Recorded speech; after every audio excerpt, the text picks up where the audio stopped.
Olá, internet, tudo na paz? Nessa série, onde eu estou apresentando aqui o PicoHill, essa ferramentazinha que traz o hardware in the loop para o Raspberry Pi Pico e para outros tipos de devices, tá? Eu estou querendo mostrar agora, nesse terceiro vídeo, uma simulação de um sistema trifásico, tá? E para tal, o que eu fiz aqui no código do projeto? Lá no repositório, você tem acesso aqui a esses arquivos, né? O PicoHill Beta e o circuit.c. Então eu desativei aqui o primeiro exemplo, tá? Botei 0 e coloquei aqui 1 no exemplo trifásico 2. E a ideia desse exemplo trifásico é o que está acontecendo aqui nessa simulação que eu fiz aqui no LT-Spice, onde nós temos 3 fontes de tensão senoidal, elas deslocadas, as duas aqui, essa daqui em 120 graus e essa daqui em mais 240 graus ou menos 120 graus. Tá? O defasamento típico de um sistema trifásico. E o efeito dessas fontes aqui, quando eu quero modulá-las em amplitude, né, eu estou trazendo essa fonte de tensão aqui, onde você pode colocar uma função nela aqui no Spice, e essa função aqui ela utiliza essa VRAMP, que é proveniente dessa fonte pulsada. Tá? E uma das consequências desse tipo de circuito é, por exemplo, fazer estudos de PLL, verificar como um PLL vai funcionar durante, por exemplo, uma queda de tensão. Tá? Então eu trouxe esse tipo de circuito um pouco mais interessante para mostrar qual é o potencial desse tipo de rio, né, pico-rio, que a gente tem aqui em mãos. Tá? E esse efeito, né, de você ter essa modulação e amplitude, a gente vê aqui como já resultado da simulação. Tá? Então, essa simulação aqui eu já estou rodando aqui no nosso hardware. Tá? O hardware está aqui, está ali dando blink. E aqui a tela do osciloscópio já mostra ele operacional. Tá?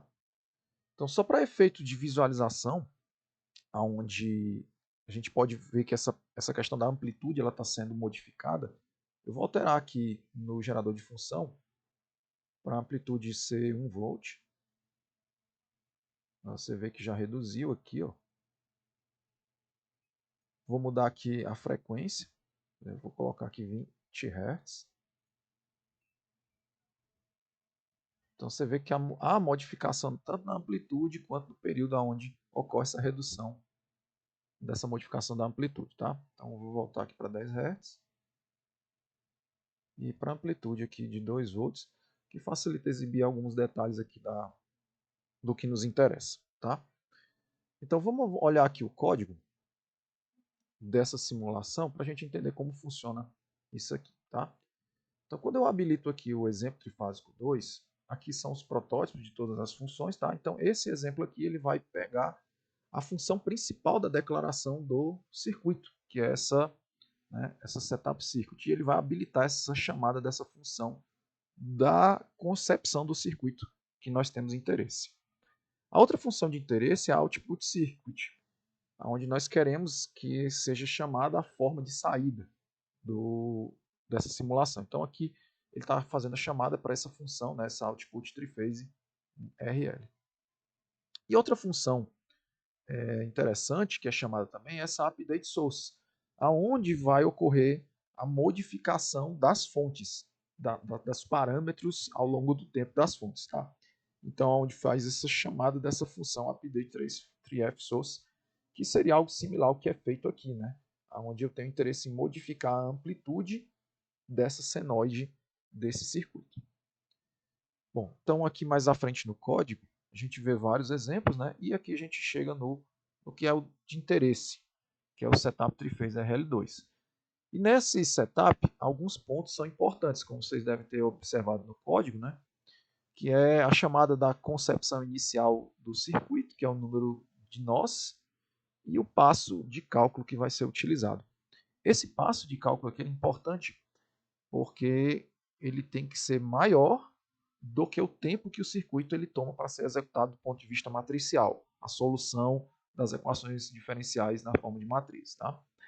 Então, essa informação aqui a gente extrai do debug. Tá? Eu vou dar um reset nele e a gente vai ver esse processo. Tá? Então, Eu vou mandar aqui rodar, run. E assim que ele abrir aqui a tela, ele vai gravar e eu vou forçar com que ele vá exibir alguns parâmetros aqui para a gente, tá? Eu já abro aqui a tela do... Tá aqui, ó. E eu vou abrir aqui o monitor serial. Pronto, já apareceu aqui, né? Vou mudar a monitorar ele. Então ele vai tomar um tempo, tá? Deu um stop aqui, ó. E aqui ele faz o início, tá? Ó. Passa todas as frequências, faz a inicialização do hardware e mostra para a gente quanto tempo ele, o solver, né? Gauss, Gauss-Seidel, a decomposição LU, que são os métodos que estão implementados hoje, eles tomam de tempo para resolver esses sistemas matriciais, tá? 10 por 10, por exemplo, o Gauss toma 44 microsegundos. Então, nesse nosso exemplo aqui trifásico, ó, dá para ver aqui o número de elementos que foram adicionados, os nós e os seus valores numéricos, né, para esse simulador do circuito.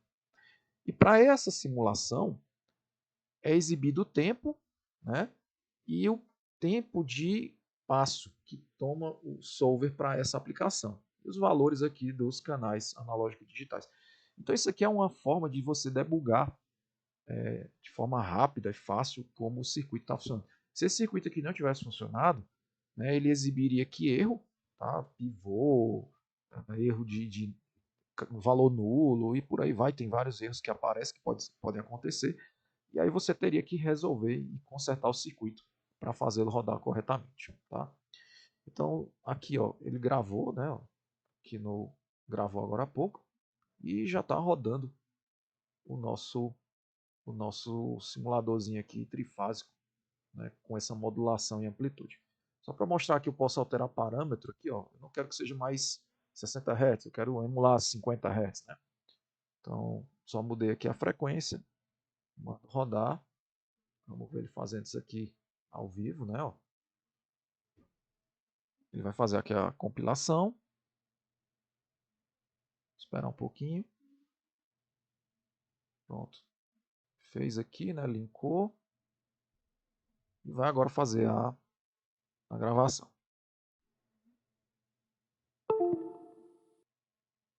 Pronto, gravou e deu reset. Tá? Então aí ó, a gente espera agora que seja uma simulação em 50 Hz. Tá?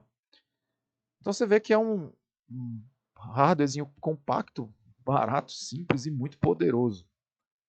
Na época que eu fiz doutorado, eu precisava muito de uma fonte como essa para testar PLL, lá de uma disciplina de análise de potência. E isso aqui me fez uma falta monstruosa, porque eu era doido para ver isso rodando no hardware, né? E não tinha esse tipo de fonte. E aí, anos depois, eu já com mais ideias resolvi bolar a fonte, o simulador mais completo, mais aperfeiçoado, né? Mas é isso mesmo, faz parte. Então eu estou deixando aberto aí para a comunidade de desenvolvimento. Essa ferramenta ela é bem compacta, bem simples, mas do ponto de vista de software ela é muito poderosa para resolver um bocado de probleminha que envolve teste, debug de firmware, tá? Então, isso aqui tudinho, né, que vocês estão vendo, está rodando aqui no nosso hardware, né? Então, você vê, ele parou de piscar, ele deu reset, não, ele fica um tempo aceso, o LEDzinho fica aqui no canto. E pronto, já está rodando de novo agora com 60 Hz, tá? Aí, rodando aí, belezinha, com 60 Hz. Então é isso, pessoal. Espero que tenham gostado aí do vídeo, tentando não alongar muito aqui os vídeos, tá? Pretendo trazer outros exemplos bem interessantes também do que esse projeto ele tem potencial e também pretendo fazer uma série de outras inovações em cima desse projeto. Quero usar os 2 núcleos que essa máquina ela tem, colocar um display, fazer um hardware melhor e portar para arquiteturas de maior velocidade que me vão permitir um passo de cálculo menor, né, podendo colocar circuitos ainda mais rápidos e circuitos ainda mais sofisticados. Beleza? É isso aí, meu povo. Valeu, espero que tenham gostado do vídeo. Até a próxima.